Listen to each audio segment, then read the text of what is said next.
और अस्त्र शस्त्र से जब सज्जित उनको कर रहे हैं और अस्त्र शस्त्र चलाना सिखा रहे हैं, उसी दौर में सुग्रीव और राम का बार बार संवाद हुआ है। कंब रामायण में एक बहुत सुंदर स्टेटमेंट है, वो भी मैं आपको सुनाता हूं। सुग्रीव पूछ रहा है एक दिन राम से कि आपने मेरा राज्य वाली से जीतकर मुझे दिया, अब मेरे मन में तो वैराग्य पैदा हो रहा है, मैं क्या करूं? राज्य छोड़ के मैं जाना चाहता हूं। तो राम जो उसको उत्तर दे रहे हैं, देखो राज्य क्यों स्थापित किया जाता है, राज्य की स्थापना के पीछे कारण क्या होता है और उद्देश्य क्या होते हैं। तो कहते हैं अपनी प्रजा को आर्थिक लूट से बचाने के लिए राजनीतिक सत्ता स्थापित करनी पड़ती है। अपनी प्रजा को आर्थिक लूट से बचाने के लिए राज्य सत्ता स्थापित करनी पड़ती है, और राज्य सत्ता की रक्षा करने के लिए सेना की जरूरत होती है, और सेना की जरूरत पूरी करने के लिए धन संपत्ति चाहिए, और धन संपत्ति चाहने के लिए उत्पादन और व्यापार की जरूरत होती है, और इन सब का समूह जो हो जाता है उसी को राज्य शक्ति के रूप में माना जाता है। तो सुग्रीव कह रहे हैं कि देखो हमको सेना चाहिए, इसके लिए हमको राज्य की लूट बंद करानी है, इसके लिए राज्य सत्ता आसानी से हम पालन कर सकें। तो वो सुग्रीव से कहते हैं कि तुम्हारे लिए छुटकारा नहीं है कि तुम वैराग्य धारण करो और चले जाओ, अब तो तुम्हें ये चलाना है और आगे बढ़ाना है। तो राज्य स्थापित करने के पीछे का जो कॉन्सेप्ट है वो श्री राम उनको समझाते हैं। आर्थिक लूट से बचने के लिए राज्य चाहिए, राज्य की रक्षा के लिए सेना चाहिए, सेना के लिए धन संपत्ति चाहिए, और धन संपत्ति इकट्ठा करने के लिए राज्य में उद्योग और व्यापार चाहिए। ये पूरा एक चक्र है, और वो राम कहते हैं कि इसमें से अगर कुछ भी निकल गया तो सब चला जाए। उसके बाद एक और दूसरी बात वो सुग्रीव से कह रहे हैं कि देखो सुग्रीव, राज्य को धन की आवश्यकता है, ये बात बिल्कुल सही है, लेकिन ये धन प्रजा के कल्याण में लगने वाला होगा तो श्रेय होगा, और जो प्रजा का शोषण करने वाला हुआ तो ये छोड़ने लायक होगा। तुम तय कर लो कि तुम्हारे राज्य के लिए धन की जरूरत है, तो किस रास्ते से लाना है, प्रजा के कल्याण वाला या प्रजा के शोषण वाला। तो सुग्रीव कहता है आपके रहते मैं सोच कैसे सकता हूं। तो राम कहते हैं कि इसका संकल्प हमेशा याद रखो कि धन वही जो प्रजा का कल्याण कर सके, ऐसा धन बिल्कुल नहीं जो प्रजा के शोषण से आया हुआ। तो धीरे धीरे राम एक आदर्श राज्य की कल्पना बुनते चले जा रहे हैं। एक आदर्श राज्य कैसा होता है उसकी स्थापना में लगे हुए। अब आखिरी समय है उनके अभियान का कि जब सुग्रीव और हनुमान की मदद से सेना तैयार होती है और सेना को लेकर लंका की तरफ कूच करते हैं, तो सेना जब समुद्र के किनारे पहुंचती है तब राम को उसका अंदाजा होता है कि कितने सैनिक हैं उसमें। तो लक्ष्मण पूछ रहे हैं कि क्या आपको भरोसा है कि ये सेना रावण से लड़ेगी?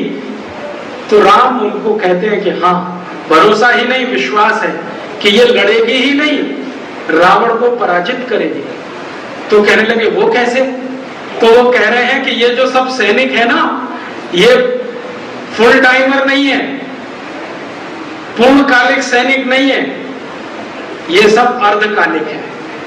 माने ये राज्य के नागरिक हैं, अपनी जिंदगी चलाते हैं, अपना परिवार चलाते हैं। चूंकि ये रावण से पीड़ित हैं इसलिए मेरे साथ आए हैं और सेना में शामिल हुए। ये पूर्णकालिक सैनिक नहीं है, इसलिए इनकी भावना बड़ी है। ये पैसे के लिए नहीं लड़ने आए हैं, ये अपने सम्मान की रक्षा के लिए लड़ने के लिए आए। इनकी जो पत्नियों को रावण उठा ले गया है उनको वापस लेने के लिए मेरे साथ आए। पूर्णकालिक सैनिक और अर्धकालिक सैनिक का मतलब जो वो समझा रहे हैं कि हम जिनको पगार देते हैं और वो सेना के लिए लड़ते हैं, उनका भरोसा नहीं है। हमसे ज्यादा कोई पगार देगा तो वहां चले जाए, लेकिन इनमें कोई पगारधारी नहीं है। ये सब एक्टिविस्ट हैं, एक तरह से आज की भाषा में सोशल एक्टिविस्ट हैं। ये अपने अपने अपमान का बदला लेने के लिए रावण के खिलाफ है। ये सिर्फ मेरी पत्नी के अपमान का बदला नहीं, इनकी अपनी पत्नियों के अपमान का बदला लेना। इसलिए मुझे लगता है कि ये लड़ेंगे ही जीतेंगे। तो लक्ष्मण पूछ रहे हैं, आपको मालूम है इनमें कैसे कैसे सैनिक हैं? तो राम कहते हैं, हाँ, इनमें कई सैनिक ऐसे हैं जो सवेरे से शाम तक लोहा गलाते हैं भट्टियों पर, और उनसे कुछ औजार बनाते हैं, और समय मिलता है तो मेरे पास अभ्यास करने के लिए आते हैं। फिर वो कहते हैं कि इनमें से कई सैनिक ऐसे हैं जो कुम्हारी का काम करते हैं, चाक चलाते हैं, मिट्टी के बर्तन बनाते हैं, उसमें से समय बच जाता है तो मेरे पास आते हैं प्रशिक्षण लेने के। फिर वो कहते हैं इनमें से कई सैनिक ऐसे हैं जो धागा बनाते हैं, कपड़ा बुनते हैं, बुनकर हैं, जब इनको समय मिल जाता है तो मेरे पास प्रशिक्षण लेते हैं। तो लुहार है, कुम्हार है, बुनकर है, धुनकर है, 18 जो हम जानते हैं ना गांव गांव में कारीगरी का काम करने वाले, वो सब रामचंद्र जी के सैनिक हैं। कारीगरों को सैनिक बना दिया, ऐसा कोई राजा हमने हजारों साल इस देश में देखा नहीं। कारीगरों को सैनिक बना दिया। जितने भी राजा हैं, दशरथ के पहले के 5 कुल, रघु से शुरू होता है और दशरथ तक आते 5 बीते हैं कुल। इन 5 समय में जितने भी राजा हुए हैं सबके पास पूर्णकालिक सैनिक हैं, पगार पर काम करने वाले सैनिक हैं। राम अकेले राजा हैं अपने कुल में जिनके पास एक भी सैनिक नहीं है जो पगार लेकर लड़े। वो तो लड़ रहे हैं इसलिए कि उनके सम्मान का प्रश्न। आप सोचो, साधारण से लोग जो लोहारी, कुम्हारी, बुनकरी का काम करते हैं उनको सैनिक बना दिया, ये तो कोई विरले ही लोग कर पाते हैं। साधारण से वानरों को रावण से लड़ने के लिए खड़ा कर दिया, ये तो कोई विरले लोग कर पाते हैं। और इन सब की सेना इकट्ठी होकर जब पहुंची है समुद्र के किनारे, तो बड़ा प्रश्न है समुद्र पार कैसे करें, लंका तक जाएं कैसे। और उसके पहले की घटना यह है कि यह तय किया गया कि भाई हम सब समुद्र जाएंगे पार करने के लिए, उसके पहले किसी एक को भेज के देख लो। तो हनुमान को भेजा गया है, वो लंका पहुंचे हैं। पहुंचने के बाद वो सब जो उन्होंने किया है वो आप सब जानते हैं। लौट के हनुमान जी पूरा वर्णन कर रहे हैं, रावण ऐसा है, उसका व्यवहार ऐसा है, उसकी सेना इतनी है, महल ऐसा है, सुरक्षा इतनी है, पहुंचना मुश्किल है, वगैरह वगैरह। तो व्यूह रचना हो रही है। तो पहली व्यूह रचना की समुद्र पार कैसे करें, एक हनुमान तो जा सकते हैं, सबकी तो ताकत नहीं है, तो पुल बनाओ। तो पुल बनाने के लिए राम एक भाषण देते हैं अपनी सेना के सैनिकों कि हमें पुल बांधना है, लेकिन ये असंभव है। क्यों? समुद्र पर पुल बांधना ये तो कभी हुआ नहीं है। राम जी के पहले तो कभी हुआ नहीं है और राम जी के बाद भी हुआ नहीं है। पूरी दुनिया में समुद्र पर पुल बांध दिया हो ऐसी कोई घटना नहीं है।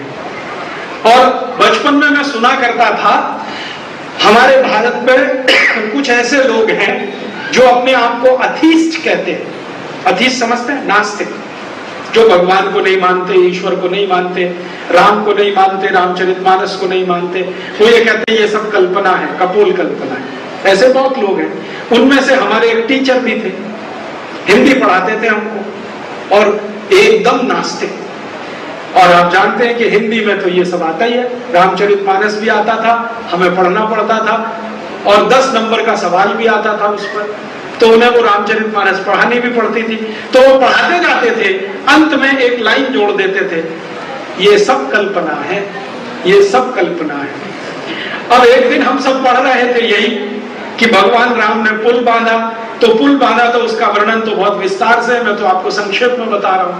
तो वो हमारे जो प्रोफेसर साहब कहने लगे ये बिल्कुल असंभव है, कभी किसी ने पुल बांधा नहीं, और पुल बंधे समुद्र पर, ये हो नहीं सकता। विज्ञान से ये सहमत नहीं, माने विज्ञान से सम्मत नहीं है, विज्ञान इसकी परमिशन नहीं देता कि पुल बन जाए किसी समुद्र में। तो उस समय मुझे तो कुछ समझता नहीं था, और बात तो उनकी याद थी मुझे। अभी थोड़े दिन पहले मेरा एक दोस्त जो मेरे साथ पढ़ाई करता था, अब अमेरिका में नौकरी करता है, नासा में काम करता है। तो उसने मुझे कुछ फोटोग्राफ्स भेजे। उसने कहा देखो हमारे नासा के सैटेलाइट में कुछ फोटोग्राफ्स उतारे हैं जो तुम्हारे बहुत काम के हैं। तो मुझे मालूम नहीं था कि वो फोटोग्राफ्स का विषय क्या है, लेकिन जब वो आए मेल के द्वारा और मैंने मेरा मेल बॉक्स खोला तो मुझे बहुत आश्चर्य हुआ कि वो फोटोग्राफ 5,13,000 वर्ष पहले के। 5,13,000 वर्ष पहले का कोई पुल बना है श्रीलंका और भारत के बीच में, उसके फोटोग्राफ्स हैं। बाद में मैंने वो फोटोग्राफ्स देखने के बाद नासा के डायरेक्टर को मेल किया, जॉइंट डायरेक्टर को मेल किया, उनके बहुत सारे साइंटिस्ट को, कि आप मानते हैं कि ऐसा कोई पुल है? उन्होंने कहा हाँ मानते हैं, और ये पुल अभी भी जीवित है। रामेश्वरम है ना, रामेश्वरम, वहां से शुरू होकर और लंका का आखिरी जो किनारा है वहां तक जाता है। पुल अभी भी जीवित है और 47 नॉटिकल माइल का है, और भारत के समुद्र के आखिरी किनारे से श्रीलंका के समुद्र के पहले किनारे के बीच की दूरी भी 47 नॉटिकल माइल है। तो मैंने उनसे पूछा ये कैसे संभव है? सैटेलाइट तो झूठ बोल नहीं सकता, क्योंकि सैटेलाइट में कोई आदमी नहीं होता। झूठ बोलने की आदत तो आदमियों को होती है, मशीन तो ज्यादा नहीं बोलती, और उसकी प्रोग्रामिंग भी वैसी नहीं है, क्योंकि अमेरिका ने ये प्रोग्रामिंग फीड करके सैटेलाइट नहीं छोड़ा था कि उस पुल का ही फोटो लेना है। वो तो दुनिया भर के फोटो उतार रहा है, घूमता रहता है, फोटो उतारता रहता है। अभी फोटो आ गए उसकी पकड़ में, तो हम देख रहे हैं। तो अब अमेरिका के नासा के सब वैज्ञानिकों ने मान लिया कि भारत देश में 5,13,000 साल पहले कोई पुल बना था, और भगवान राम का समय ठीक आज से 5,13,000 कुछ 100 वर्ष का है, ठीक आज के समय से। तो यह सिद्ध हो गया कि पुल बना था, और वैज्ञानिक ये कहते हैं कि यह अद्भुत है, ऐसा पुल अद्भुत है। कैसे अद्भुत है? वो ये कहते हैं कि इस पुल को बनाने के लिए बहुत बड़े बड़े पत्थरों को समुद्र में डुबोया गया है, और वैज्ञानिकों ने यहां तक कह दिया है कि इन बड़े पत्थरों को समुद्र के तल तक पहुंचाने के लिए पत्थरों के साथ जहाजों को भी डुबोया गया। और कंबन रामायण में यह बात आती है कि भगवान राम ने नल और नील, नल और नील आप जानते हैं रामायण में है, नल और नील ये जो है ना सुग्रीव और हनुमान, इन्हीं के मित्र मंडली के दो लोग हैं, दोनों सिविल इंजीनियर, आज की भाषा में मैं कहूँ तो वास्तु विशेषज्ञ हैं दोनों के दोनों, क्योंकि उनका वर्णन बहुत लंबा है कंब रामायण में। नल की विशेषताएं क्या हैं? नल की विशेषता यह है कि किसी भी तरह की सड़क का निर्माण, किसी भी तरह के भवन का निर्माण करने में सक्षम है नल। और नील की विशेषता क्या है? नील की विशेषता यह है कि पानी से जुड़ा जितना इंजीनियरिंग है, जिसको आज की भाषा में हाइड्रोलिक्स आप कहिए, उसका विशेषज्ञ है। तो ये नल और नील दोनों भाई हैं, और राम की सेना के सैनिक बन गए हैं, क्योंकि ये सुग्रीव के दोस्त हैं, सुग्रीव राम के साथ आ गए।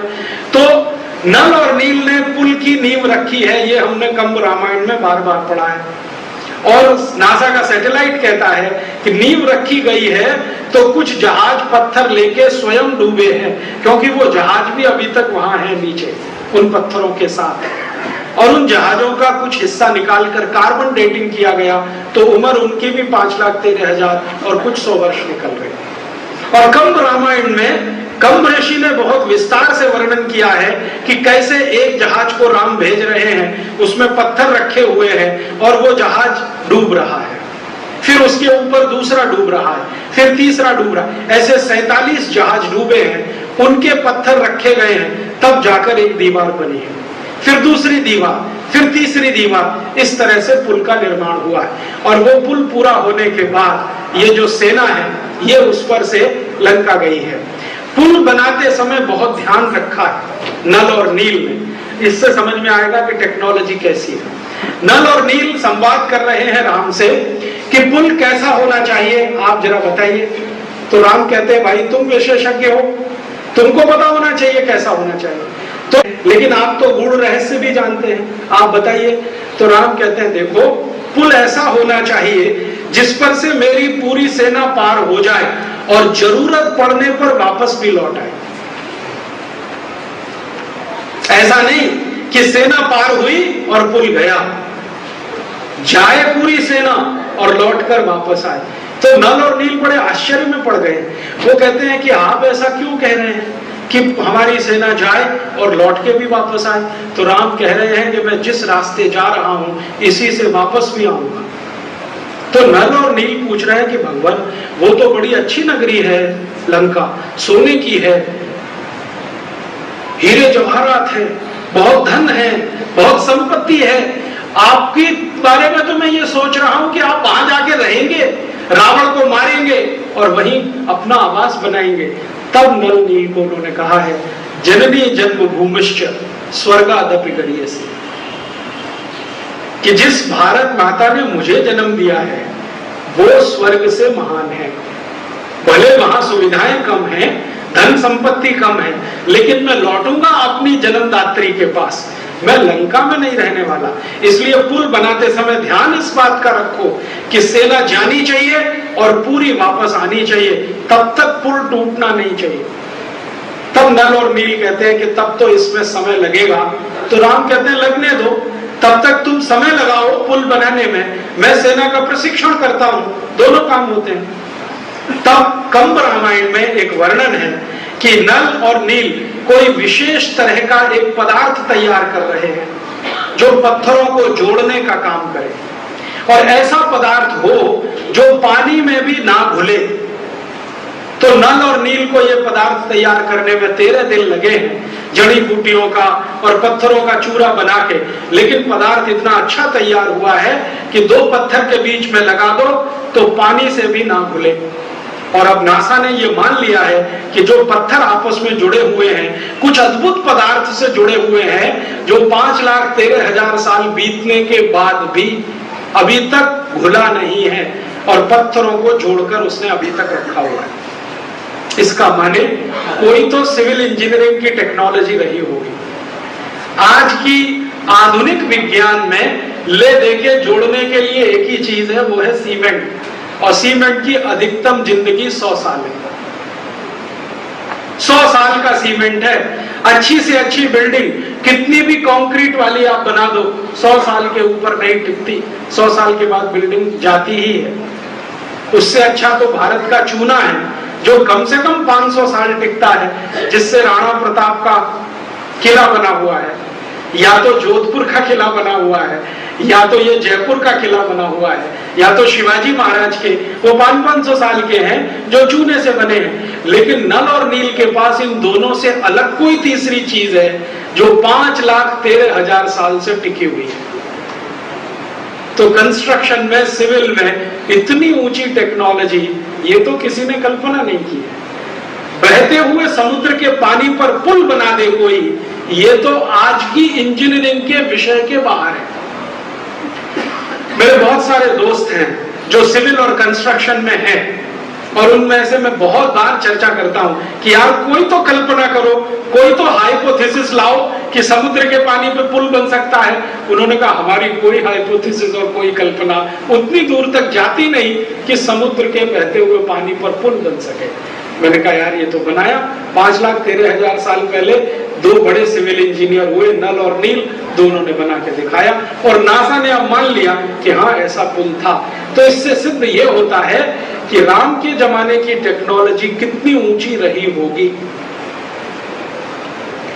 और अब जब ये सबूत मिल गया, ये देखिए 2 तरह के लोग होते हैं दुनिया में। एक तो मेरे जैसे कुछ मूर्ख लोग हैं जो विश्वास बाद में करते हैं, सबूत पहले मानते हैं कि यार कोई प्रूफ दिखाओ तब तुम्हारी बात मानी। तो उनके लिए मुझे डॉक्यूमेंट्स कलेक्ट करने पड़ते हैं। लेकिन एक ऐसे लोग हैं जो विश्वास पहले करते हैं और सबूत कभी नहीं मानते कि हाँ ये हुआ ही होगा, क्योंकि राम में ये क्षमता है कि वो कर सकते हैं। और ऐसे करोड़ों लोग इस देश में, वो कभी सबूत नहीं मानते कि राम ने पुल बनाया था तो कहां था, पत्थर कौन सा था, सीमेंट कौन सा लगा, एडहेसिव फोर्स था कि नहीं था, सरफेस टेंशन कितना रहा होगा, ये फालतू सवाल नहीं करते। मेरे जैसे कुबुद्धि लोग जो थोड़े आधुनिक शिक्षा में पढ़ गए, वो डॉक्यूमेंट्स मांगते हैं। तो अब नासा ने वो डॉक्यूमेंट्स भी दे दिए, तो उनके आधार पर मैं वैज्ञानिकों से चर्चा करता हूं कि कल्पना कर सकते हैं ऐसा कोई पुल था।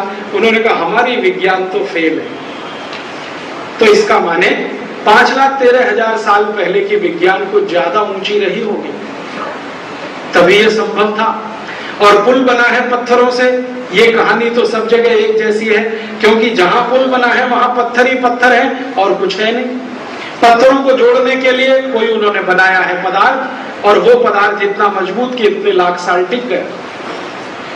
और वो पुल इतना मजबूत कि सेना गई और वापस आई, और सिर्फ गई और वापस ही नहीं आई, लाखों साल तक वो पुल बना रहा। फिर समुद्र के किसी तेज बहाव के चलते, कोई सुनामी के चलते पानी का लेवल ऊंचा हुआ तो वो पुल नीचा पड़ गया, टूटा नहीं। पुल अभी भी सुरक्षित है, बस ये हुआ कि कभी सुनामी आई, तल बढ़ गया, पुल नीचे हो गया, टूटा नहीं है, अभी भी नहीं टूटा। तभी तो फोटोग्राफ में बिल्कुल स्पष्ट दिखाई दे रहा है। कभी समय और मौका मिला तो मेरे पास इस फोटोग्राफ्स का बहुत सुंदर कलेक्शन है, ये नासा से मंगाए हुए। एलसीडी प्रोजेक्टर मिले तो मैं आपको दिखा सकता हूं, मेरे लैपटॉप में अभी भी ये सारे फोटोग्राफ्स पड़े हुए हैं। ये पुल इतना सुंदर है कि देखने के बाद मुंह से यही निकलता है कि क्या तकनीकी रही होगी, कितनी ऊंची तकनीक रही। इस पुल की डिजाइन कैसी है वो भी सुनो। अंदर के जो फोटोग्राफ्स हैं जो स्पष्ट हैं, आप जानते हैं सैटेलाइट जो है ना, समुद्र के 90 से 150 किलोमीटर नीचे तक के चित्र बिल्कुल स्पष्ट खींच लेता है। आज जो सैटेलाइट अंतरिक्ष में, पहले ऐसा नहीं था 20 साल पहले, लेकिन अब इस क्वालिटी के सैटेलाइट बनते हैं कि समुद्र में 150 किलोमीटर तक नीचे के फोटोग्राफ बिल्कुल स्पष्ट खींचे जा सकते हैं। तो जो पुल के फोटोग्राफ्स है ना, बहुत अच्छे से आए हैं। तो पुल का शेप कैसा है? ऐसा है, जेड शेप होती है ना, जेड, अंग्रेजी का जेड बनाते हैं, ऐसे ऐसे ऐसे ऐसे ऐसे, ये है पूरा पुल। तो बहुत दिन में सोचता रहा कि नल और नील ने ये जेड शेप क्यों बनाया। आजकल के तो पुल जो हम देखते हैं आधुनिक जो इंजीनियर बनाते हैं वो स्ट्रेट लाइन होता है, पूरा एक पूरी दीवार खड़ी कर देते हैं, बांध बन गया। लेकिन उस समय जो उन्होंने बांधा है उसमें ये जेड शेप है, ये क्या चक्कर है? तो बहुत दिन में कई प्रोफेसर्स के साथ माथापच्ची करता रहा। बाद में समझ में आया कि समुद्र में पानी का प्रवाह और उसका दबाव बहुत अधिक होता है, और हम कोई स्ट्रेट लाइन खींच दें तो उसके ऊपर दबाव पानी का सबसे ज्यादा होता है, तो पुल टूटने की सबसे ज्यादा संभावना है। तो नल और नील ने अकल लगा के उसको ऐसे जेड शेप में बदल दिया ताकि दबाव हर दीवार पर बराबर पड़े और पुल नहीं टूटे। इतनी ऊंचाई हिंदुस्तान के लोगों में फिजिक्स की उस जमाने में 5,13,000 साल पहले, और आज के आधुनिक विज्ञान को पढ़कर निकले हुए जो पुल बनाते हैं वो ऐसे कि एक ही बाढ़ में गया, क्योंकि वो स्ट्रेट लाइन है, सीधी लाइन है, पानी का दबाव ज्यादा पड़ेगा, जल्दी से टूट जाएगा। लेकिन उसी को अगर आप जेड शेप दे दें, जिगजैग शेप दे दें, तो पानी का दबाव सभी दीवार पर पड़ेगा और पुल सुरक्षित रहेगा। इतनी अकल उनको है, इस तरह की विज्ञान है। तो ये पुल बना है, पहले हम मानते थे कि कल्पना है, अब सिद्ध हो गया कि ये इतिहास है। और जब ये सिद्ध हो गया है तो अब मैं ये कहता हूं कि आगे भी बहुत कुछ सिद्ध होगा, थोड़े दिन के बाद और बहुत कुछ सिद्ध होगा। तो इस पुल को बना के राम की सेना गई है लंका, और लंका के रावण के साथ हुआ है युद्ध, और उस युद्ध में विजय मिली है राम को। उस युद्ध के पहले की एक घटना है जो बहुत महत्व की है। रावण का एक भाई है विभीषण, जो रावण से बहुत परेशान है। जैसे बाली का एक भाई है सुग्रीव, जो बाली से बहुत परेशान है, ऐसे ही रावण का एक भाई है विभीषण, जो रावण से बहुत परेशान है। रावण की जितनी नीतियां हैं उनसे वो सहमत नहीं, रावण के जो कुकर्म हैं उनसे वो सहमत नहीं। रावण श्री राम की पत्नी को उठा लाया है, विभीषण उससे भी सहमत नहीं, और वो बार बार समझा रहा है अपने भाई को कि क्यों झंझट मोल ले रहे हो, ये उसकी पत्नी को वापस कर दो। लेकिन रावण अपने अहंकार में और मद में चूर है, कैसे वापस करना, अभी तो युद्ध लड़ेंगे, अगर वो जीत ले तो ले जाए, नहीं तो युद्ध में मैं जीता तो मेरी हो गई, इस भावना का है आदमी। तो विभीषण अंत में जब बहुत परेशान है, थक जाता है, और रावण के द्वारा बार बार उसका अपमान किया जाता है, तो एक दिन वो लंका छोड़ के श्री राम जी के पास आ जाता है और श्री राम को आके कहता है कि मैं विभीषण, लंकापति रावण का भाई, आपसे दोस्ती करना चाहता हूं। राम पूछते हैं क्यों? तो वो कहता है कि मैं आपकी नीतियों से सहमत हूं, रावण आपकी नीतियों से सहमत नहीं है, मैं आपके साथ होना चाहता हूं और चाहता हूं कि रावण का संहार हो, तो मैं भी आपके साथ हूं। तो विभीषण के मन में एक प्रश्न है, वो राम को कहते हैं कि देखिए मेरे मन में एक प्रश्न है, वो मैं आपसे स्पष्ट कहना चाहता हूं कि मैं युद्ध में आपके साथ रहना चाहता हूं, लेकिन युद्ध के बाद क्या? तो राम कहते हैं तुम्हें कोई शंका है? मैंने बाली से युद्ध किया है और उसका राज्य उसके भाई सुग्रीव को दिया है, तुमको क्यों शंका होती है? रावण से युद्ध करेंगे, जीतेंगे और राज्य तो तुम्हारा होगा। तो फिर दूसरा प्रश्न करता है कि आपकी ये जो सेना है लंका में जब घुसेगी तो रावण की तरह से ही व्यवहार करेगी या राम की सेना की तरह से व्यवहार करेगी? तो राम कहते हैं स्पष्ट करो इसको। तो वो कहते हैं विभीषण कि रावण की सेना जब किसी दूसरे राजा से लड़ने के लिए जाती है तो युद्ध तो बाद में शुरू होता है, सेना की लूटपाट पहले शुरू हो जाती है। युद्ध तो युद्ध के मैदान में होता है, लेकिन ये सेना उस राजा के गली मोहल्ले चौराहे में घर घर में घुस के संपत्ति लूट के लाती है, उनके बहन बेटियों को लूट के ले आती है। ऐसी है रावण की सेना। क्या आपकी भी सेना ऐसी है? राम कहते हैं इसका उत्तर मैं दूंगा तो अतिशयोक्ति होगी, तुम थोड़े दिन साथ में रहो तो मिल जाएगा। तो हनुमान कहते हैं कि आपको ऐसी शंका करने की जरूरत नहीं है, क्योंकि ये जो सेना है वो जन सेना है, पगार वाली सेना नहीं है। इसमें एक भी सैनिक वेतन लेकर लड़ने वाला नहीं है, ये अपने सम्मान के लिए, इसमें एक भी सैनिक वेतन लेकर लड़ने वाला नहीं है, ये अपने सम्मान के लिए लड़ने वाले लोग हैं। इसलिए चिंता मत करो, ये किसी को लूटेंगे नहीं, क्योंकि अगर इनको लूटने का ही लालच होता तो ये श्री राम के पास आते क्यों? क्योंकि श्री राम तो इनको तनख्वाह दे नहीं रहे, पगार दे नहीं रहे, उल्टा इनका समय खर्च हो रहा है।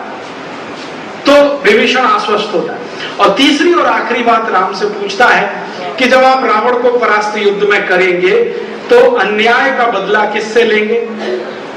तो राम कहते हैं चिंता मत करो, रावण और उसको सहयोग देने वाले और उसकी नीति बनाने वाले जो सहयोगी हैं, सिर्फ उन्हीं तक मेरी नजर है, उसके आगे किसी एक व्यक्ति को भी नुकसान नहीं होगा। तो विभीषण कहता है कि फिर मैं आपसे वायदा करता हूं कि लंका की जो प्रजा है वो आपके साथ रावण के खिलाफ लड़ेगी। तो राम कहते हैं फिर तो युद्ध में विजय निश्चित है।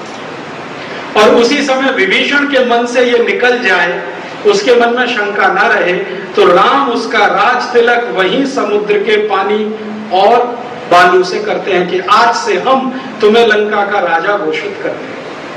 तब विभीषण कहता है कि मैं आपको कुछ गुप्त बातें बताता हूं जिससे रावण का संहार करना आसान होगा। और उन गुप्त बातों के आधार पर युद्ध है।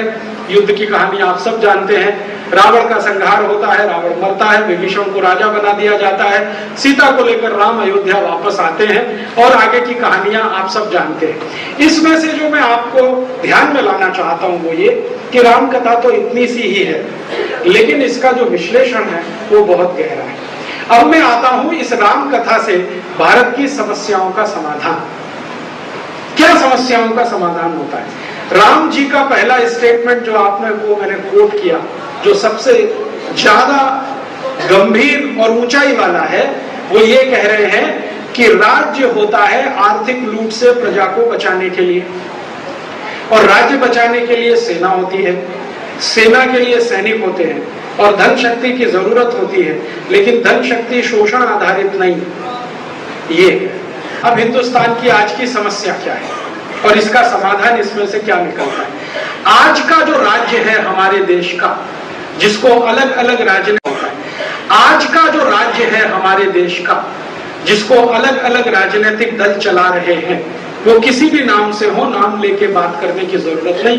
जितने भी राजनीतिक दल इस राज्य को चला रहे हैं, क्या राम की इस परिभाषा पे खरे उतरते हैं कि राज्य होता है आर्थिक लूट से प्रजा को बचाने के लिए, और राज्य की रक्षा के लिए सेना होती है, और सेना के सैनिकों की मदद के लिए धन की जरूरत होती है, और धन प्रजा के शोषण से नहीं आना चाहिए, पोषण से आना चाहिए। तो क्या हमारे देश के राजा, आज के राजा, प्रधानमंत्री या उनका मंत्रिमंडल इस पे खरे उतरते हैं? कहीं राज्य हमारा ऐसा है जो आपको आर्थिक लूट से बचाने वाला हो? दुर्भाग्य हमारे देश का ये है कि आज हमारा राज्य ही हमारी लूट करने वाला हो गया है। राज्य कैसे लूट कर रहा है आपको मालूम है? आप बाजार में जाते हैं, 52 रुपए लीटर पेट्रोल खरीद के लाते हैं। यही भाव है ना पेट्रोल का। आपको मालूम है 1 लीटर पेट्रोल 18 रुपए में बनता है। 1 लीटर पेट्रोल 18 रुपए में बनता है और आपको 52 रुपए का बेचा जाता है। कितना लूटती है आपकी सरकार आपको। अगर 18 रुपए लीटर का पेट्रोल 36 रुपए लीटर में आपको बेचा जाए तो 100% लूट हो गई। और 18 रुपए लीटर का पेट्रोल 36 के आगे 18 और जोड़ दो, 200% लूट हो गई। और ये लूट आपकी ही सरकार कर रही है, माने आपका राज्य ही आपको लूट रहा है। और राम बोल कर गए हैं कि राज्य का काम है प्रजा की लूट को रोकना, और इस समय हमारा राज्य प्रजा को ही लूटने में लगा हुआ है।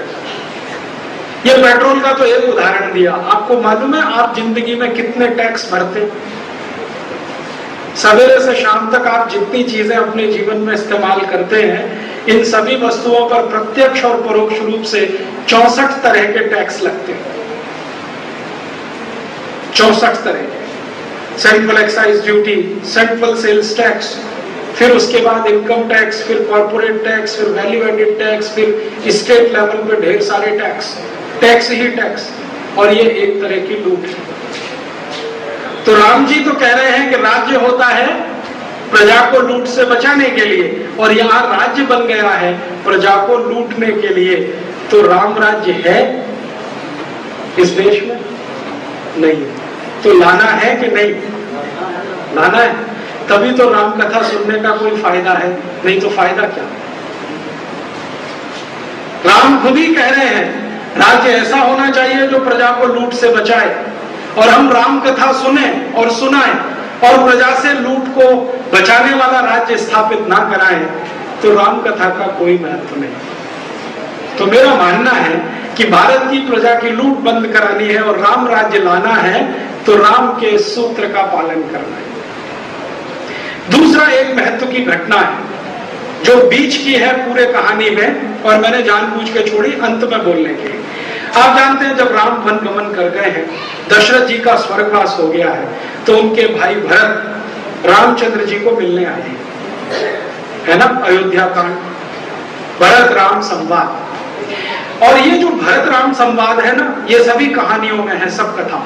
दक्षिण की भी राम कथा में है, उत्तर की भी में भी है, मध्य भारत में भी है, पश्चिम में भी है, हर रामायण में है, हर रामचरितमानस में, रघुवंशम में है, कालिदास ने लिखा, सब ने लिखा है भरत राम संवाद। भरत राम को मनाने आए हैं कि आप चलो वापस, पिताजी का हो गया है स्वर्गवास, मैं बनना नहीं चाहता, मुझे जबरदस्ती बना दिया गया है, आप चलो। तो राम को जब भरत मिलने आए हैं तो रामचंद्र जी ने भरत से कुछ प्रश्न पूछे, और ये प्रश्न राम राज्य की पूरी परिभाषा तय करते हैं। राम जो भरत से प्रश्न पूछ रहे हैं, क्या प्रश्न पूछ रहे हैं? वो कह रहे हैं कि तुम आए हो, बहुत अच्छा है, पिताजी की मृत्यु का समाचार लाए हो, ये दुखद है, लेकिन ये बताओ कि जिस राज्य को तुम चला रहे हो, जिसका अधिपति तुम कहते हो मैं हूं, और तुम अपने को प्रतिनिधि मात्र मानते हो, तो उस राज्य का हाल कैसा है जरा बताओ तो सही। मैं जैसा छोड़कर आया था वैसा ही है, या कुछ गिरावट आई है, या कुछ बेहतर हुआ है? तो भरत से जो सबसे पहला प्रश्न पूछा है राम ने कि क्या तुम राज्य के सभी पुरोहितों को, सभी गुरुओं को और सभी आचार्यों को उतना ही सम्मान देते हो जितना मैं देता था? पहला प्रश्न। क्या तुम अपने राज्य के सभी पुरोहितों को, आचार्यों को और विद्वान लोगों को उतना ही सम्मान देते हो जितना मैं देता हूं? अगर हां तो तुम राम राज्य चला रहे हो, और अगर ना तो तुमको ठीक करने की आवश्यकता है। तो भरत कहते हैं कि हाँ, मैं उतना ही सम्मान देता हूं जितना आप देते थे। अब इसका महत्व समझिए। राम कह रहे हैं भरत को समझाते हुए कि जिस राज्य के पुरोहित, जिस राज्य के विद्वान और जिस राज्य के आचार्य राजा के द्वारा सम्मानित नहीं होते, वो राज्य कभी भी ऊंचाइयों को प्राप्त नहीं करता, वो डूब जाता है। ये बहुत महत्व की बात है। तो भरत को कह रहे हैं कि राम राज्य का पहला सूत्र ये है, पुरोहितों का सम्मान, आचार्यों का सम्मान और विद्वानों का सम्मान। अब कंब रामायण में ये विस्तार से है। कंब रामायण में भरत राम को प्रश्न कर रहे हैं कि आचार्यों का सम्मान मैं समझ गया, विद्वानों का सम्मान भी मैं समझ गया, लेकिन पुरोहितों का क्यों? पुरोहितों का क्यों? पुरोहित तो माने पूजा कराने वाले कर्मकांडी लोग, इनका सम्मान क्यों? तो राम समझा रहे हैं भरत को, और ये बहुत गहरी बात है। वो कह रहे हैं कि देखो, ये जो पुरोहित हैं, ये राज्य के नागरिकों के जिंदा रहने के आधार हैं। तो भरत के समझ में नहीं आ रहा है कैसे? तो राम समझा रहे हैं कि देखो, कोई पुरोहित है, पूजा करवाता है, पूजा करवाता है, तो जो पूजा करवाने वाला है पुरोहित, और जिनके यहाँ पूजा हो रही है उसको हम क्या कहते हैं? यजमान। तो जिसके यहाँ पूजा हो रही है, यजमान को पुरोहित कुछ कहता है कि भाई पूजा होगी तो 5 घड़े ले आना, 10 सकोरे ले आना, 50 कुल्हड़ ले आना, 10 मीटर नया कपड़ा ले आना, 10 किलो घी ले आना, हवन सामग्री ले आना, ये हाथ में बांधने वाला धागा ले आना, ऐसे 100-200 सामान की लिस्ट बना देता है। तो भरत कह रहे हाँ। तो राम कहते हैं तुम्हें समझ में नहीं आता, ये पुरोहित कारीगरों का मार्केटिंग मैनेजर है कि नहीं? पुरोहित अपने लिए कुछ नहीं मंगा रहा है, कह रहा है 10 घड़े ले आना, घड़े आएंगे तो कुम्हार को काम मिलेगा, कुल्हड़ आएंगे तो कुम्हार को काम मिलेगा, नया कपड़ा आएगा तो बुनकर को काम मिलेगा, हाथ पे बांधने वाला धागा आएगा तो सूत काटने वाले को काम मिलेगा, घी आएगा तो ग्वालों को काम मिलेगा, हवन सामग्री आएगी तो उनको काम मिलेगा। तो राम कह रहे हैं कि जो काम दे रहा है वो सम्मान के पात्र का है। और राम कह रहे हैं कि अगर ये पुरोहित ना रहे तो अर्थव्यवस्था नहीं चल सकती, क्योंकि अर्थव्यवस्था को चलाने की ताकत इन पुरोहितों में है। नहीं तो ये पुरोहित ऐसे भी पूजा करा सकते हैं, कुछ मत लाना, बैठ जाना आके, मैं मंत्र पढ़ दूंगा, काम खत्म हो जाएगा, ये भी कह सकते हैं। हो सकता है कि नहीं हो सकता? और बता देंगे कि भाई गढ़ में भगवान है, ये सब लाने की क्या जरूरत है। लेकिन ये सब पुरोहित मंगवाता है ताकि बनाने वाले का माल बिके, ताकि नया माल बनाने की प्रेरणा मिले, ताकि मार्केट चलता रहे और इकोनॉमी चलती रहे। दूर दृष्टि देखिए राम की। तो कह रहे हैं कि पुरोहितों का सम्मान बहुत आवश्यक है, क्योंकि ये अर्थव्यवस्था को चलाने के सबसे महत्वपूर्ण स्तंभ हैं। तब भरत के समझ में आया। उन्होंने कहा कि अगर मुझसे कोई गलती हो तो क्षमा करना, आगे से मैं ध्यान रखूंगा पुरोहितों का सम्मान करना। दूसरा प्रश्न वो कहते हैं कि तुम्हारे राज्य में जो सेना है, वो सेना के जो सैनिक हैं, उन सैनिकों में जब मैं आया था छोड़कर अयोध्या, तो पगार पर काम करने वाले बहुत कम थे, भावना से काम करने वाले ज्यादा थे। अब क्या स्थिति? तो भरत कहते हैं कि मेरी कोशिश है कि पगार पर काम करने वाले सैनिक अभी भी कम रहे, लेकिन मेरी मजबूरी है, वो मेरी बात सुनते नहीं है। तो राम कहते हैं कि तुम आदर्श राजा नहीं हो। जो राजा अपने सैनिकों में भाव नहीं भर सकता, युद्ध के लिए तैयार नहीं कर सकता, वो आदर्श नहीं है। तुम्हारी कमजोरी है, उसको ठीक करो। सैनिक ऐसे रखो जो बिना पगार के हों, लेकिन भावना से देश के लिए लड़े। पगार वाले थोड़े बहुत रखो, ज्यादा नहीं। आज की भारत की सेना बिल्कुल उल्टा है, भावना वाला लड़ने वाला कोई नहीं। राम का राज्य अभी नहीं है इस देश में। तीसरा प्रश्न वो पूछ रहे हैं कि तुम्हारे राज्य के जो मंत्री हैं और तुम्हारे महामात्य हैं, अमात्य हैं, महामात्य हैं, ये सब तुम्हारे विश्वास पात्र हैं? तुम इन पर भरोसा करते हो और ये तुम पर भरोसा करते हैं?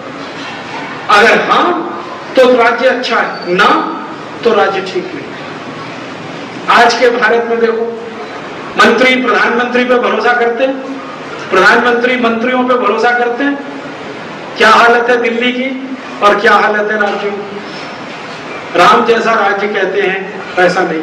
फिर अगला प्रश्न है कि तुम्हारे राज्य में जो भी अधिकारी काम करते हैं, उन अधिकारियों को अगर वेतन पर रखा हुआ है तो क्या समय से उनको वेतन मिलता है या दिन देरी होती है? तो भरत कहते हैं इससे क्या फर्क पड़ता है?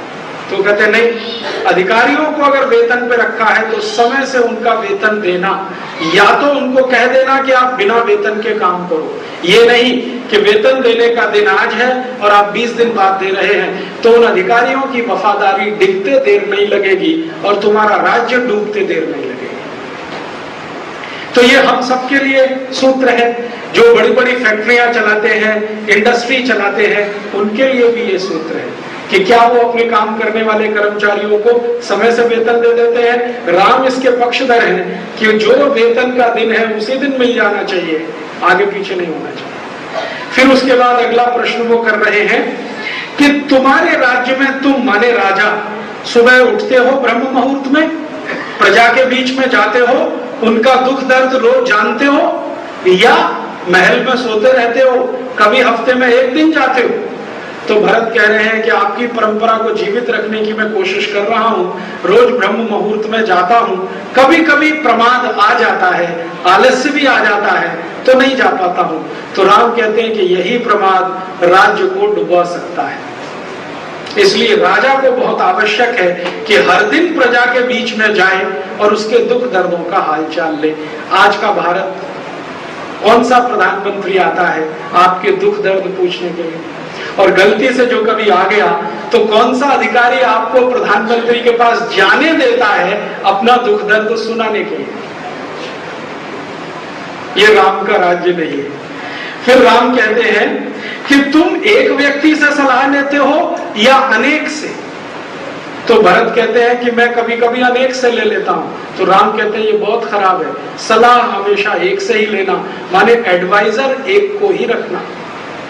आज हमारी सरकार के 20 एडवाइजर हैं, financial adviser, defence adviser, fiscal adviser, पता नहीं कहां के एडवाइजर। और एडवाइजर कैसे हैं वो आगे के प्रश्न में। राम कहते हैं कि जिस व्यक्ति से तुम सलाह लेते हो उसकी आर्थिक जीविका तुम्हारे से चलती है? अगर हाँ तो वो बहुत खतरनाक है। माने जिस व्यक्ति से तुम सलाह ले रहे हो अगर वो तुम्हारी पगार पे रखा हुआ है तो वो तो खतरनाक है, वो तुमको वही सलाह देगा जो तुमको अच्छी लगेगी। तो सलाह उसी से लो जिसकी जीविका तुमसे नहीं चलती हो, जो स्वयं में स्वतंत्र हो। आज के हमारे एडवाइजर सब पगार पे काम करते हैं, तो सब वही सलाह देते हैं जो प्रधानमंत्री को अच्छी लगती है, चाहे वो देश को खड्डे में गिराने वाली ही क्यों ना हो। फिर राम आगे प्रश्न करते हैं कि जब तुम कोई योजना बनाते हो विकास की तो तत्काल शुरू होती है या उसमें समय लगता है? तो भरत कहते हैं कुछ जल्दी शुरू हो जाती है, कुछ में समय लगता है। तो राम कहते हैं कि विकास की योजना तत्काल शुरू होनी चाहिए, जो उसमें समय लगा तो विकास हुआ ही नहीं। आज हमारे देश में पंचवर्षीय योजनाएं बनती हैं जो 10 वर्ष के बाद शुरू होती हैं और 20 साल होते होते अधूरी रहती है, पूरी तो कभी भी नहीं। फिर राम पूछते हैं कि तुम्हारे राज्य में कोई जानकारी लीक तो नहीं हो जाती, दुश्मन के हाथ में तो नहीं पहुंच जाती? तो भरत कहते हैं नहीं, आज के समय में हमारी गंभीर से गंभीर जानकारियां पाकिस्तान के हाथ पहुंच रही हैं। अभी तो डिफेंस मिनिस्ट्री का हार्ड डिस्क गायब हो गया है 2 महीने पहले, जिसके लिए भयंकर मारामारी चल रही है। इतनी सिंसियर और सेंसिटिव इंफॉर्मेशन पाकिस्तान के हाथ में पहुंचे। फिर राम भरत से पूछ रहे हैं कि तुम्हारे यहां नीति क्या है, क्वालिटी या क्वांटिटी? माने तुम गुणवत्ता में विश्वास करते हो या ज्यादा लोगों की भीड़ में?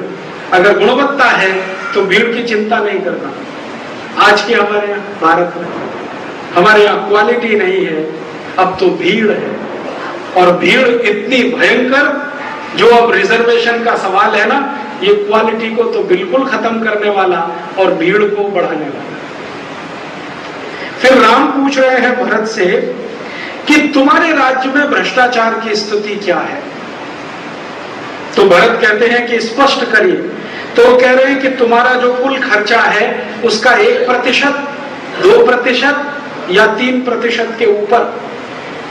तो भरत कहते हैं 3% से कम ही है, तो राम कहते हैं और कम करो, ये भ्रष्टाचार अच्छा नहीं है। अब आज के भारत में सरकार के कुल खर्चे का भ्रष्टाचार कितना है जानते हैं? 77%।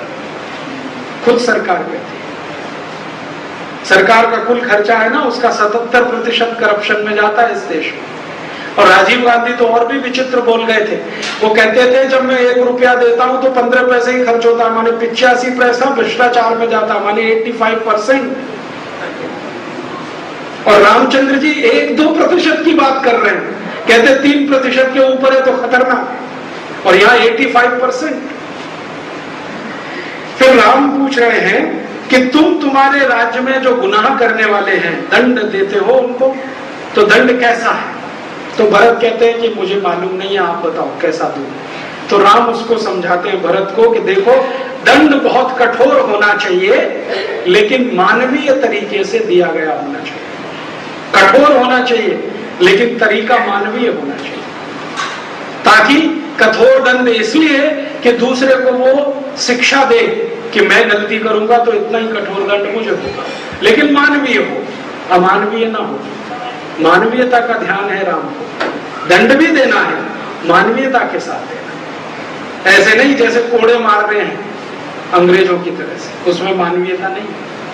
फिर राम पूछ रहे हैं कि तुम प्रजा से सुझाव मांगते हो कि नहीं, राज्य के लिए, देश के लिए, या अपनी अपनी चलाते हो? तो भरत पूछ रहे हैं क्यों? तो राम कह रहे हैं कि अगर प्रजा के सुझावों पर तुम काम करोगे तो प्रजातंत्र स्थापित होगा, तुम अपनी अपनी चलाओगे ये तो अधिनायकवाद हो गया। हमें प्रजातंत्र लाना है, अधिनायकवाद नहीं लाना। फिर वो पूछ रहे हैं कि तुम्हारे राज्य की सेना में जितने सैनिक हैं उनके पास जो संसाधन है, जैसे हाथी है, घोड़ा है, अस्त्र है, शस्त्र है, ये सब वेल मेंटेन्ड है कि नहीं, हमेशा तैयार है कि नहीं? अगर है तो राज्य सुरक्षित है। फिर आगे प्रश्न पूछ रहे हैं कि तुम्हारे देश के लोगों की सुरक्षा कैसी है? लोग निर्भय होकर जिंदा रहते हैं या हर समय मन में भय रहता है कि अभी चोरी हो जाएगी, अभी डकैती हो जाएगी, कोई मर्डर कर देगा? अगर लोग निर्भय हैं तो राम राज्य है, नहीं तो नहीं। फिर वो कह रहे हैं कि तुम्हारे देश में पानी की व्यवस्था कैसी है? इतना माइक्रो प्रश्न पूछ रहे राम। पानी की व्यवस्था कैसी है? सबको मिलता है, खेतों को मिलता है, पीने को मिलता है, या कमी है? अगर कमी है तो पूर्ति करो। आज हिंदुस्तान में पानी की व्यवस्था कैसी है? 6,32,000 गांव हैं, जिनमें से 3 लाख गांव को कभी भी पीने का पानी नहीं मिलता, और भारत का कोई प्रधानमंत्री राम की इस नीति को याद नहीं करता कि सबको पानी मिलना चाहिए। फिर राम पूछ रहे हैं कि धान्य के भंडार भरे हैं, खाली तो नहीं है? गेहूं, चावल, चना, दाल सब भरा हुआ है कि नहीं? खाली तो नहीं है? और आज हिंदुस्तान के धान्य के भंडार, जब भी समस्या हो तो अमेरिका से गेहूं मांगने पहुंच जाते हैं, कभी समस्या हो तो ऑस्ट्रेलिया से गेहूं मांगने पहुंच जाते हैं। इतना गेहूं उत्पादन करने के बाद भी अभी पिछले महीने ऑस्ट्रेलिया से गेहूं खरीदा है, अमेरिका से गेहूं खरीदा है। फिर वो कहते हैं कि तुम्हारे राज्य में जो पुरोहित पैसे के लिए पूजा कराते हैं वो तुम्हारे दल में तो नहीं है? पैसे के लिए पूजा कराते हैं वो तुम्हारे दल में तो नहीं है? तुम्हारे दल में ऐसे पुरोहित होने चाहिए जिनको पैसे से कुछ लेना देना नहीं, माने पैसे के लिए जो पूजा करेगा वो पुरोहित नहीं है। ये राम की परिभाषा है। पैसे के लिए राम कथा कहेगा वो राम का प्रिय होगा? राम खुद भरत को कह रहे हैं कि जो पुरोहित पैसे के लिए तुम्हारे यहाँ पूजा कराता है वो तुम्हारे राज्य का भला नहीं करेगा, तुम्हारा भी नहीं करेगा।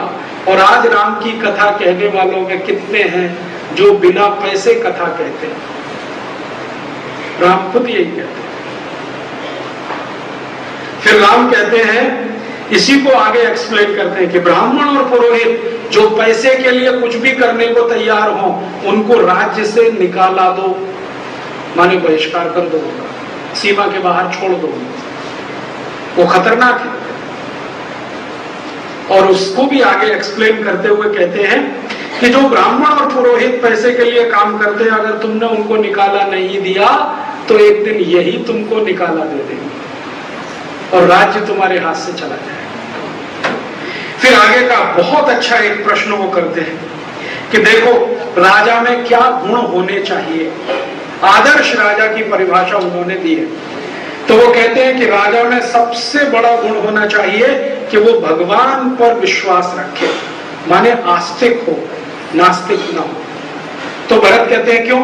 तो वो कहते हैं कि ये दुनिया भगवान की बनाई हुई है, उस दुनिया का एक हिस्सा वो राजा चलाता है, तो राजा का राजा वो भगवान हुआ। अगर उसी पर भरोसा नहीं है तो ये राजा राज्य कैसे चलाएगा? इसलिए भगवान पर भरोसा करने वाला ही राजा होना चाहिए, नास्तिक को राजा होने का अधिकार नहीं है। दूसरी कि जो राजा हो तो हमेशा ऐसा जो प्रजा के हित में सत्य बोलना और सत्य को स्वीकार करने की हिम्मत रखे। तीसरा, जिसको कभी क्रोध ना आता हो, और क्रोध आए तो अपने ऊपर आए, प्रजा पर क्रोध ना करे। चौथा, जिस राजा में दूर को देखने की क्षमता हो, दूरदृष्टि।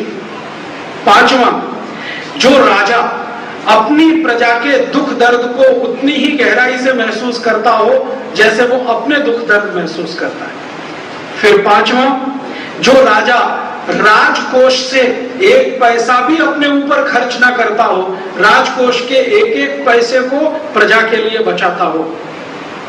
फिर आगे का कि जो अपना समय मजा और मनोरंजन करने में व्यतीत ना करता हो, धर्म की चर्चा और ज्ञान लेने में अपना समय व्यतीत करता हो, ऐसा राजा। फिर वो कहते हैं कि जो हमेशा दुश्मन से लड़ने को हर समय तैयार रहे और योजना उसके मन में पूरी रहे। फिर आगे, जो राजा कभी भी प्रजा के हित में निर्णय लेने में समय ना लगाता हो, तत्काल फैसला करता हो। फिर उसके बाद अपने ऊपर संयम रखता हो, जितेंद्रिय हो। फिर उसके बाद कि कभी भी दोपहर को सोता नहीं हो, ये विशेष कहा है। राजा दोपहर को नहीं सो सकता, प्रजा सो सकती है। राजा को दोपहर को सोने की अनुमति रामचंद्र जी ने भी नहीं दी है। राजा को दोपहर को सोने का वर्जन है और ब्रह्म मुहूर्त में उठ जाने की है नियम, और प्रजा के बीच रोज जाना है। फिर उसके बाद वो कहते हैं कि जो प्रतिदिन अभ्यास करता हो ज्ञान के ग्रंथों का, वो वेद हो या कोई दूसरे ग्रंथ, हर समय अभ्यास करता रहे। और उसके बाद जो अपने ज्ञान को प्रजा के साथ बांटे, शेयरिंग करे, ऐसा राजा। फिर वो कहते हैं कि हमेशा अपने प्रजा की समृद्धि और राज्य की समृद्धि के लिए चिंतित रहे। और आखिरी जो वो कहते हैं कि अपनी मान्यताओं और परंपराओं से दूर ना हटे, जो माने भारत की जो मान्यता और परंपराएं हैं उन्हीं पर विश्वास करने वाला हो। ऐसे 18 गुण राम ने वर्णन किए हैं और भरत को पूछ रहे हैं कि बताओ इसमें से तुम क्या पालन कर रहे हो। अगर ये 18 गुण तुम में हैं तो तुम राजा बनने के काबिल हो। तो भरत कहते हैं कि भगवान इनमें से 2-3 को छोड़कर मुझ में कोई गुण नहीं है, इसलिए कह रहा हूं आप चलो वापस। तो राम कहते हैं कि मेरे चलने से समस्या का समाधान नहीं होगा, तुमको अपने गुणों को बढ़ाना होगा। मैं तो अभी 14 साल के बाद ही आऊंगा, तुमको अपने गुणों को बढ़ाना होगा। और अंत में भरत को कहते हैं कि जितने प्रश्न मैंने तुमको किए हैं इन सबको समूह में इकट्ठा करो, तब मान लो कि राम राज्य है, और अगर नहीं है तो लाने की कोशिश करो। आज के भारत के बारे में हम कल्पना करें, रामचंद्र जी की कल्पना के अनुसार राज्य नहीं है, ये तो हम देख रहे हैं स्पष्ट। एक प्रश्न राम ने किया है, वो मैंने छोड़ दिया क्योंकि उसमें समय लगेगा, लेकिन संकेत कर दो। राम भरत से पूछ रहे हैं कि तुम जो खर्च करते हो पैसा, उसमें कितना खर्चा तुम्हारे ऊपर है और कितना प्रजा के ऊपर है। तो भरत कह रहे हैं कि राज्य व्यवस्था पर 20% खर्च करता हूं और प्रजा पर 80% खर्च होता है। तो राम कहते हैं कि अपने ऊपर खर्चा और कम करो, 15% अपने ऊपर, 85% प्रजा के ऊपर। आज के बजट की स्थिति, आज के बजट की स्थिति बिल्कुल उल्टी है। सरकार के ऊपर खर्च होता है 90%, प्रजा के ऊपर खर्च होता है 10%। हर साल का 5.5 लाख करोड़ का बजट है, उसमें प्रजा का विकास का खर्च 55,000 करोड़ है और सरकार चलाने का खर्च लगभग 5 लाख करोड़ है। तो रामचंद्र जी कह रहे हैं कि प्रजा का खर्च ज्यादा हो और आज के जमाने में राजा का खर्च ज्यादा है, तो प्रजा का भला कैसे होगा? तो जब तक राम राज्य नहीं आएगा प्रजा का भला नहीं होगा। तो राम राज्य कब आएगा? जब बजट का 85% प्रजा पर खर्च हो, 15% राजा पर खर्च हो, तब राम राज्य आएगा। तो आप बोलेंगे जी हम कैसे लाए? आप सब राम जी के भगत है, उनका राज्य क्यों नहीं लाएंगे? नहीं तो आप राम जी के भगत कैसे हुए, जरा ये बताइए। राम ने तो पुरुषार्थ की बात की है और राम तो बार बार कह रहे हैं कि पूजा और परंपरा के आधार पर कर्मकांड इतना ही नहीं है, राज्य को आदर्श बनाना है। भरत को कह रहे हैं कि खाली तुम मेरी चरण पादुकाएं रख के उनकी पूजा करो और राज्य की नीतियां तुम्हारी खड्डे में जाएं, इतने से नहीं चलेगा। नीतियां ठीक करो, भले मेरी चरण पादुकाओं की पूजा करो या मत करो। तो भगवान खुद कह गए हैं कि मेरी चरण पादुकाओं की पूजा करो या मत करो, लेकिन नीतियां ठीक करो राज्य की। तो हम अब सब मिलके एक प्रयास करें कि इस राज्य की नीतियों को ठीक करें। आप बोलेंगे जी कैसे ठीक होगा? आप इतना ही बोलना शुरू करिए कि देखो भगवान जी कह गए, रामचंद्र जी, ऐसा राज्य होना चाहिए। तो जब भी इस देश में वोट का समय आए और कोई भी नेता दरवाजे पर खड़ा हो तो कहो राम राज्य लाओगे? कहेंगे हाँ हाँ लाएंगे। तो बताओ क्या है राम राज्य? पूछो उनसे राम राज्य क्या है। मैंने बहुत नेताओं को पूछा राम राज्य क्या है, कहने लगे यार वो महात्मा गांधी की किताब में कुछ लिखा है, तो पढ़ के बताओ उसमें क्या लिखा है। किसी को मालूम नहीं। राम राज्य चिल्लाने वालों को मालूम नहीं है राम राज्य क्या है, तो लाएंगे क्या? तो इसलिए मैंने आपको ये विस्तार से बताया है कि राम राज्य क्या है। अगर आप इसको और अच्छे से पढ़ना चाहें तो ये राम राज्य के जितने सूत्र हैं ये कालिदास के रघुवंशम में है। कालिदास के रघुवंशम में 19 अध्याय है। उनमें से जो 12वें नंबर का अध्याय है उसमें ये पूरे प्रश्न है, 52 प्रश्न है भरत को किए हुए, और इसका नाम है कश्चित सर्ग। कश्चित सर्ग, कश्चित माने सरल भाषा में क्या आप ये करते हैं, डू यू डू दिस, अंग्रेजी में कहें। भरत को पूछ रहे क्या तुम ऐसा करते हो, इसलिए इसका नाम है कश्चित सर्ग।